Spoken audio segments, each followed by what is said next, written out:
বাংলাদেশের ফুটবল ইতিহাসে এমন একটি ম্যাচ আছে যে ম্যাচটি শুধু ফুটবল ম্যাচ নয়, এটি আবেগ, ইতিহাস, গৌরব আর কোটি মানুষের ভালোবাসার প্রতীক। আর সেটি হলো ঢাকা ডার্বি। একদিকে আবাহনী লিমিটেড, অন্যদিকে মোহামেডান স্পোর্টিং ক্লাব। একদিকে নীল হলুদের আবাহনী, অন্যদিকে মোহামেডান। বছরের পর বছর ধরে এই দুই ক্লাবের লড়াই পুরো বাংলাদেশের ক্লাব ফুটবলকে দুই ভাগে বিভক্ত করে রেখেছিল। আজ আমরা কথা বলবো ঢাকা ডার্বি নিয়ে।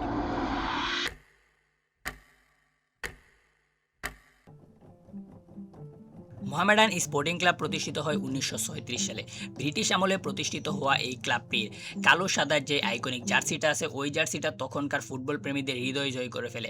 আর এটাই ছিল তখনকার বাংলার বর্তমান বাংলাদেশের অন্যতম জনপ্রিয় ফুটবল ক্লাব। অন্যদিকে বাংলাদেশ স্বাধীন হওয়ার পর 1972 সালে প্রতিষ্ঠিত হয় ঢাকা আবাহনী। তখনকার সফল ব্যবসায়ী অ্যান্ড ক্রীড়া সংগঠকরা মিলে এই ঢাকা আবাহনী তৈরি করেছিলেন। 1973 সালে প্রথমবারের মতো মুখোমুখি হয় Dhaka Abahani and Mohammedan sporting club. সেই ম্যাচে ঢাকা আবাহনী 2-0 গোলে জয়লাভ করে। কাজী সালাউদ্দিন ও অমলেশ সেন গোল করছিল ওই ম্যাচে। সেখান থেকে শুরু হয় ঢাকা ডার্বির যাত্রা। 80 ও 90-এর দশক ছিল ঢাকা ডার্বির স্বর্ণযুগ। তখনকার ম্যাচের কয়েকদিন আগে থেকে ঢাকার রাস্তায় মানুষের মধ্যে ঢাকা ডার্বি নিয়ে তর্ক দেখা যেত। চায়ের দোকানগুলোর মধ্যে ঢাকা ডার্বি নিয়ে কথাবার্তা হইতো। ঢাকার বাড়ির ছাদগুলোতে উঠত আবাহনী ও মোহামেডানের পতাকা। স্টেডিয়ামের বাইরে হাজার হাজার মানুষ টিকিটের জন্য অপেক্ষা করত। টিকিট সেল হইতো ব্ল্যাকে।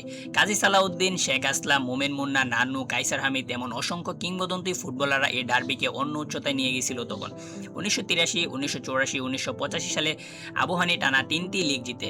এরপর 1986, 87 ও 88 সালে ঢাকা মোহামেডান স্পোর্টিং ক্লাব তারাও 3টি শিরোপা জিতে তাদের আধিপত্য প্রতিষ্ঠা করে। ওই সময়কার যে স্বর্ণযুগটা ছিল ক্লাব ফুটবলের, বাংলাদেশ ফুটবলেরও স্বর্ণযুগ ছিল সেই সময় বাংলাদেশের ফুটবলাররা ছিল দেশের সবচেয়ে বড় সুপারস্টার। 1973 সালে প্রথম ডার্বি যখন হয়, আবাহনী 2-0 ব্যবধানে ওই ডার্বিটা জিতে নেয়। কিন্তু ঢাকা ডার্বির কথা আসলে আরও দুইটা ম্যাচের কথা সবসময় সামনে আসে। একটা হইতেছে 2000 সালে। 2000 সালে যখন ঢাকা ডার্বিটা হয়, তখন মোহামেডান অবিশ্বাস্য এক প্রত্যাবর্তন করে ওই ম্যাচে। মোহামেডান 4-3 গোলে হারায় আবাহনীকে। ইমতিয়াজ আহমেদ নকিব ওই ম্যাচে হ্যাট্রিক করেন। এটিকে ঢাকা ডার্বির অন্যতম সেরা ম্যাচ হিসেবেও ধরা হয়। তারপর আরেকটা ম্যাচের কথা যেটা সবসময় সামনে আসে, সেটা হইতেছে 2023 সালের ফেডারেশন কাপের ফাইনাল। ফেডারেশন কাপের ফাইনালটা 90 মিনিটে 3-3 গোলের সমতায় ছিল। অতিরিক্ত সময়ে ম্যাচ গড়ায়। অতিরিক্ত সময়ে ম্যাচের ফয়সালা হয় না, 4-4 গোলে ড্র। তারপরে ট্রাইব্রেকারে ম্যাচটা জিতে নেয় মোহামেডান। এটাকে আধুনিক সময়ের 2000 পরবর্তী সময়ে ঢাকা ডার্বির অন্যতম সেরা ম্যাচ হিসেবেও ধরা হয়। ঢাকা ডার্বিতে যেরকম দুর্দান্ত ম্যাচ আছে, ঐতিহাসিক ম্যাচ আছে, প্রত্যাবর্তনের ম্যাচ আছে, ওই রকম বিতর্কিত একটা ম্যাচও আছে ঢাকা ডার্বিতে। 1982 সালে ঢাকা ডার্বি বাংলাদেশ ফুটবল ইতিহাসের সবচেয়ে বিতর্কিত ম্যাচগুলোর একটা অনুষ্ঠিত হয়। ওই ম্যাচকে বাংলাদেশ ফুটবল ইতিহাসের সবচেয়ে কলঙ্কজনক ম্যাচও বলা হয়। মোহামেডান স্পোর্টিং ক্লাব প্রথমে এগিয়ে যায়, তারপর আবাহনী ওদের গোল দিয়ে সমতার মধ্যে ফিরে আসে। এরপর শুরু হয় আসল কলঙ্কজনক ঘটনা।